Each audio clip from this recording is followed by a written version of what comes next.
Hello student. तो आज हम शुरू कर रहे हैं अति लघु उत्तरीय प्रश्न। पिछले 10 सालों में जो जो सवाल पूछे गए हैं उसकी ये एक श्रृंखला है। तो चलिए स्टार्ट करते हैं। ये 2012 से लेकर के 2022 तक की है। तो देखिए, जो पहला सवाल 20 सवाल में पहले करवा चुका था बहुविकल्पीय, तो ये 21वां सवाल यहाँ पे है। संख्या 200 को 2 की पावर n इंटू 5 की पावर m के रूप में व्यक्त कीजिए। तो हमारे पास है 200। 200 के पहले हमें गुणनखंड करने, तो 200 के जो गुणनखंड होते हैं वो हमारे पास होते हैं 2 इंटू 2 इंटू 2 इंटू 5 इंटू 5। 2 दूनी 4, 4 दूनी 8, 8 पंजे 40 और 40 को 5 से गुणा करेंगे तो ये हमारे पास कितना हो जाएगा 200। तो इसको हम 2 की घात n, तो 2 की घात 2 कितनी बार है 1 2 3, 2 की घात 3 गुणा 5 की घात 2 के रूप में लिखेंगे। तो ये आपका 21 का आंसर आ गया। 2 की घात 3 गुणा 5 की घात 2। दूसरा सवाल हमारे पास है द्विघात बहुपद ज्ञात करें जिसके शून्यांकों का योग तथा गुणनफल क्रमशः संख्या 1 और -1 है। तो शून्यांकों का योग दिया हुआ है अल्फा प्लस बीटा, ये 1 है, और अल्फा इंटू बीटा जो है वो है -1। द्विघात समीकरण के लिए जो हमारे पास होता है वो सूत्र होता है, ये देखिए, ये होता है हमारे पास x² minus alpha plus beta x plus alpha beta is equal to 0। तो यहाँ पे हम इनकी वैल्यू पुट कर लेंगे, x² minus 1 into x plus 1, यहाँ पे हमारे पास -1 है तो -1 0। देखिए 1 के साथ हम x को इंटू करेंगे तो x ही रहेगा। तो ये हमारे पास जो समीकरण आ गई x² minus x plus minus कितना हुआ -1 इज इक्वल टू 0। तो ये इसका दूसरे का आंसर आ गया। तीसरा सवाल है हमारे पास साइन थीटा का न्यूनतम मान क्या होता है जब थीटा का मान 0 के बराबर या 0 से बड़ा और 90 से बड़ा ना हो और 90 के बराबर हो। तो उस स्थिति में हमारे पास साइन 0 की जो वैल्यू होती है वो 0 होती है, जो सबसे छोटा मान है। तो ये जो 23 वाला है उसका आंसर आ गया। देखिए 24 जो है हमारे पास एक गोले का वक्र पृष्ठ क्षेत्रफल जो दिया हुआ है वो दे रखा है 616 सेंटीमीटर स्क्वायर, और गोले की त्रिज्या हमें ज्ञात करनी है। तो इसके लिए हम क्या करेंगे कि गोले का वक्र पृष्ठीय क्षेत्रफल जो है हमारे पास 616 सेंटीमीटर स्क्वायर दे रखा है। तो वक्र पृष्ठीय क्षेत्रफल ही इसका संपूर्ण पृष्ठीय क्षेत्रफल होता है। 4πr² इज इक्वल टू कितना हो गया 616। तो हमें r² की वैल्यू करनी है, तो 616/4 हो जाएगा। इसका मान यहाँ पर रख दें, तो 4 इंटू 22/7, और सिंप्लीफाई करें इसे तो 616, ये बटे में है तो ये कहाँ चला जाएगा इनटू में, और 22 इंटू 4 होता है हमारे पास 88। 88 को हम इससे काटें तो ये 7 बार पूरा जाएगा, ये हो गया हमारे पास 49। एंड r² का मान 49 आ गया, तो r का मान क्या जाएगा √49, और √49 होता है 7 का। तो इसका आंसर जो आ गया वो आ गया 7 सेंटीमीटर। माध्य ज्ञात कीजिए यदि माध्यिका 45 और बहुलक 13 है। तो ये 2012 में भी और 2020 में भी पूछा गया सवाल है। तो देखिए इसमें जो फॉर्मूला होता है वो 3 माध्यिका बराबर 2 माध्य प्लस बहुलक होता है। तो हमारे को माध्य ज्ञात करना है, तो 2 माध्य हमने इधर ही रहने दिया और इसको इधर लाएंगे तो इसका चिन्ह क्या हो जाएगा माइनस। तो 3 माध्यिका माइनस बहुलक, यहाँ पे वैल्यू पुट कर दें तो 3 इंटू इसका मान है 45 माइनस 13, 3 के साथ 45 को गुणा करेंगे तो 135 हो जाएगा, और -13, इन दोनों को माइनस किया तो 122 हो गया। अब हमें माध्य निकालना है, तो माध्य के साथ 2 गुणा में है तो इधर किस में आ जाएगा भाग में बटे 2। तो ये हमारे पास क्या हो गया 66।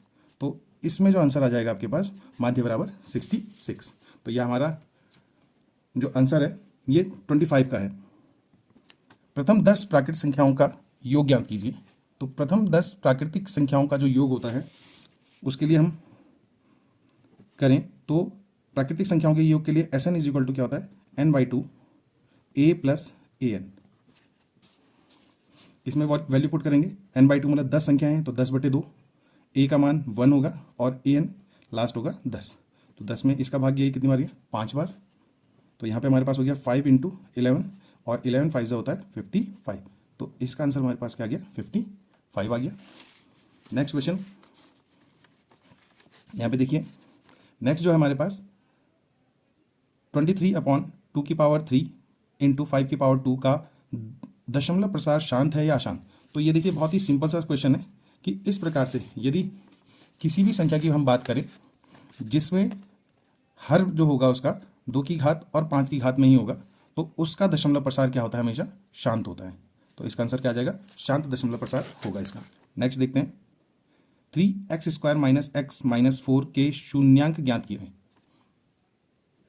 तो देखिए इसमें हमने क्या करना है कि जो इसका फॉर्मूला होता है वो 3x² - x - 4 = 0। अब इसका जब हम शून्यांक ज्ञात करेंगे तो हम क्या करेंगे, a और c को पहले मल्टीप्लाई कर लेंगे, इसका मान होता है 12। 12 के जो 2 गुणनखंड कर लेंगे, 4 × 3, यहाँ पे साइन है माइनस, तो इनके 2 ऐसे जोड़े हमें बनाने हैं जिनका अंतर क्या है, 1। तो पहले ही है 4 और 3, तो यहाँ पे हमारे पास हो गया 3x² -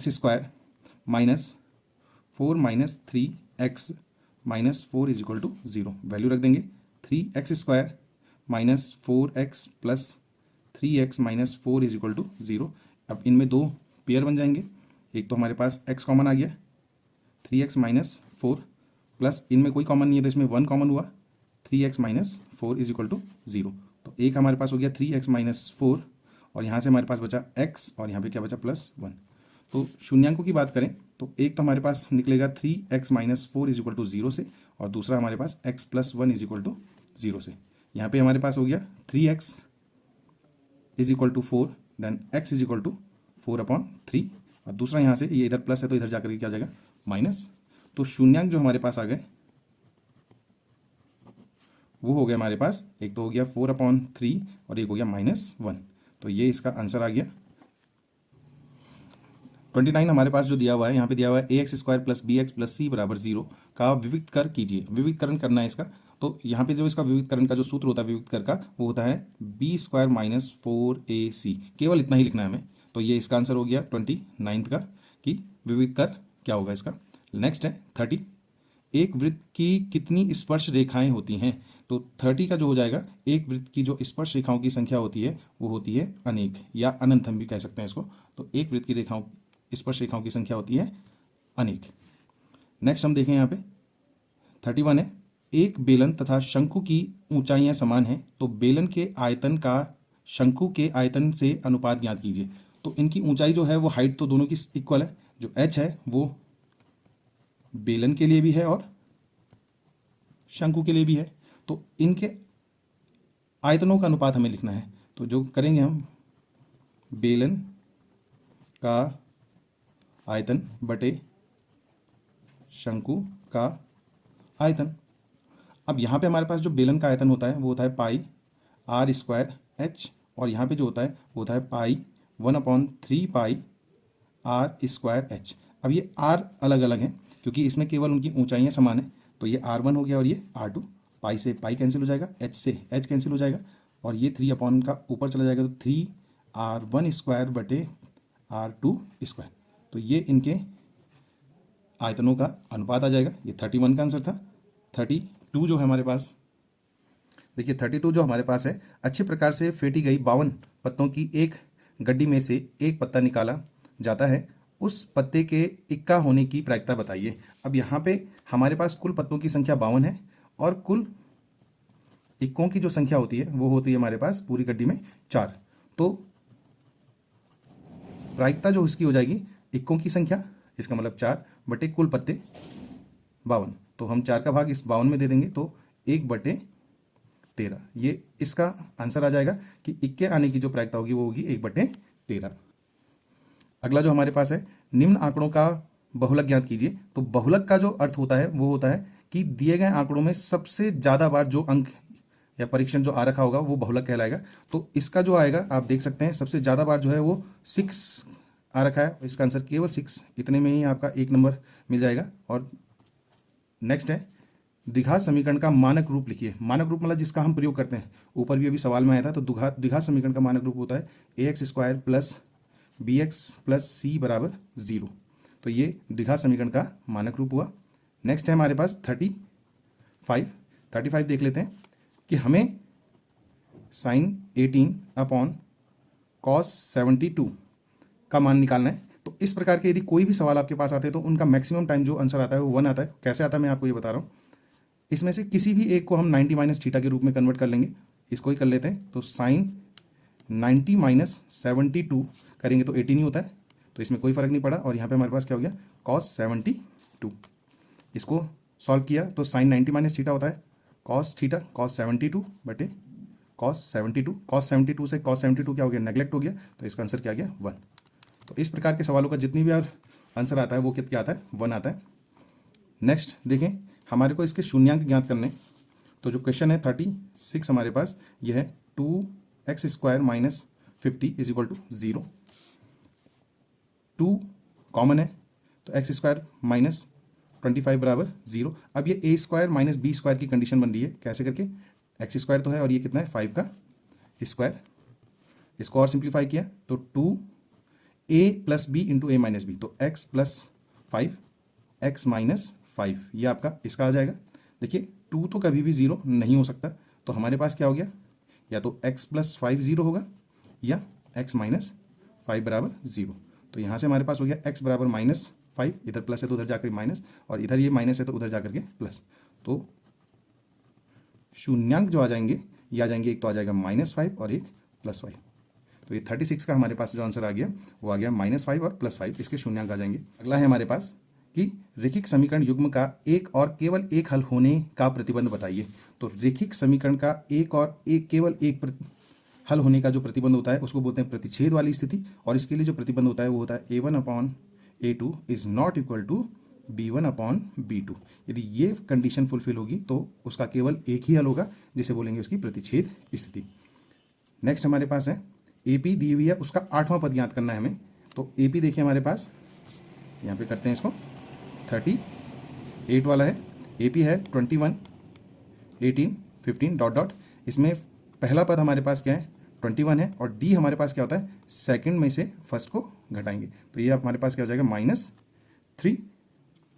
अब 8 टर्म निकालना है तो A8 इज इक्वल टू होता है A प्लस 7D। जितने पद निकालने हैं उससे एक कम D, तो ये हमारे पास हो गया 21 प्लस 7 इंटू -3, तो 21 प्लस माइनस माइनस हो गया, ये भी 21, और इसका आंसर आ गया 0।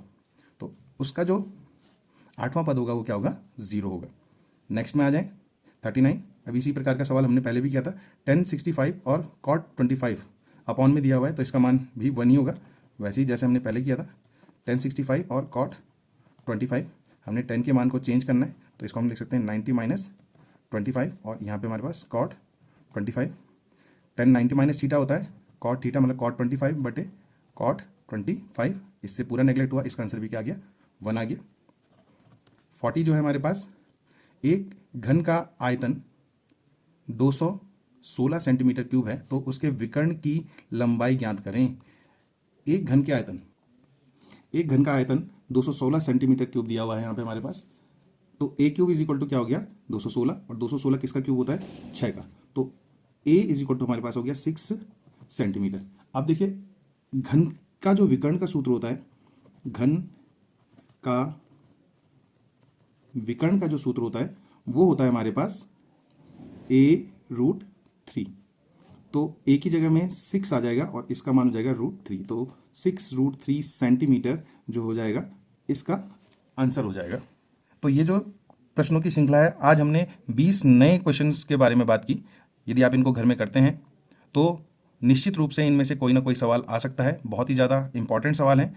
देख रहे होंगे कि मैंने सन के साथ उसमें जो सत्र वाइज उनमें दिया हुआ है वो लिखे हुए हैं, तो ज़रूर इनको घर में करें। और जो सवाल आपको नहीं आते हैं तो कमेंट बॉक्स में उनको भी भेजें, तो उनको भी करने की हम यहाँ पे कोशिश करेंगे, जिससे अधिक से अधिक बच्चों को क्या हो, लाभ हो। तो सभी बच्चे अच्छे से पढ़ाई करें और आने वाली परीक्षाओं में अच्छे से नंबर लाएं। तो मिलते हैं आने वाले नए श्रृंखला, तो बने रहें ऐसे ही। अच्छा लगे तो लाइक, शेयर और कमेंट ज़रूर करें कि कैसा लगा।